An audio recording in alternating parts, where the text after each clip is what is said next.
this coming March 18th, 101 years ago, 1912, Paris.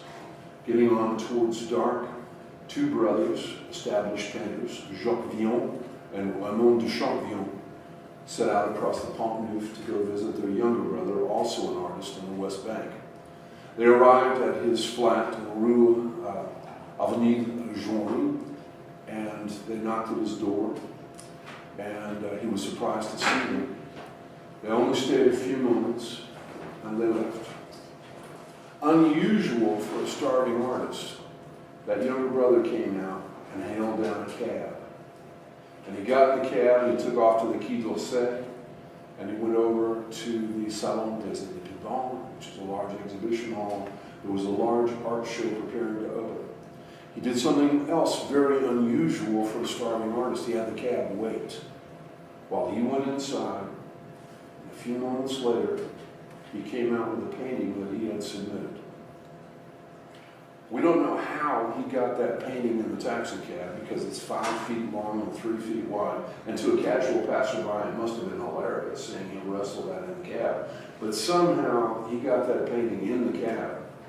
And as he drove away, he changed the future of art. What had happened? A few years earlier, the Cubist movement had exploded upon the scene. And the Cubists, seen by the politically progressives as a social commentary form of art, because it's multiple perspectives simultaneously. If you can look at a multiple perspective of a person, perhaps you can look at a multiple perspective of an issue, a policy, a thing of news. That's why it's politically powerful. This is most vibrant in Picasso's Guernica, the anti-war painting about the fascist bombing of that city in the Spanish Civil War. So it comes to fruition later on. What had happened was, those Cubists had seen the painting that he had submitted, nude descending the staircase, and they were furious because it had many of the elements of Cubism, but it also smacked of the rival school of thought of the Italian futurists. The futurists were about motion, they were about speed, they were about the elegance of movement, not necessarily anti-war, because they were into the airplane, they were into the falling bomb, they were into the fast ship going into harm's way.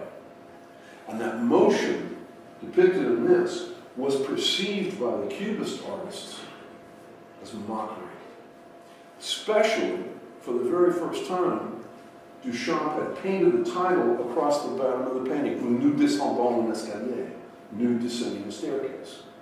They were sure they were being mocked. They went to the hanging committee and they demanded that either that be painted out, the title be painted out, or the painting be removed.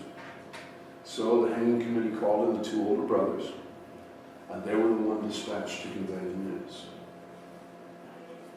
To the end of his life, Marcel Duchamp never spoke of the pain, of the bruise, when he opened the door and his two established artist brothers came to bring him the news that his work was not good enough and had to either be altered or removed. He never spoke of that bruise ever. However, as he got in the cab and drove away, a few thoughts did come to his mind that he spoke of later. First, he realized that from that point on, he wouldn't be much interested in joining groups. And he never did. He headed off into a world of solitude and exploration artistically, eventually winding up in the world of chess. But his first reaction was to descend into what journalists wrote of as dark pleasures. We don't know what dark pleasures were, but another artist invited him home to Berlin, and he was there for 4 months, and in Berlin they still talk about Duchamp and his dark pleasures in Berlin, in the early turn of the 20th century. While he was lost in the irresistible call of dark pleasures, this painting hung in 2 other shows. And while he was commiserating that his work was not worthy enough, The world changed unknown to him. Americans came over picking up art for a new show at the 69th Regiment Armory on Lexington in Manhattan. And Nude Descending the Staircase was one of 4 pieces picked up by Duchamp that was picked up by this exhibition and shown there. And while Duchamp was sliding into a world of hedonism, he became a superstar in New York because America didn't have the filters. We didn't have the layers of built-in criticism that an established European art movement had put in place. They saw this painting with fresh eyes. This was such a powerful painting that the closing day of that exhibition in Manhattan, 10,000 New Yorkers came to see that painting. That one plus the other 3 sold. And with that money, Duchamp immigrated to the United States and artistic freedom. By his own words, he was not the greatest painter. It's hard to love this painting. It's ochre and brown. It's a difficult painting to love. And he didn't last long in the world of painting. This is his most famous piece, and he only did a couple of others that were really noteworthy. It's his change because of the bruise that happened from his brothers. It's the change in his view of art, because as that cab drove away, he thought, what makes them think they know what good art is? This was followed a few years later by a natural evolution of that question. What makes anyone think they know what art is?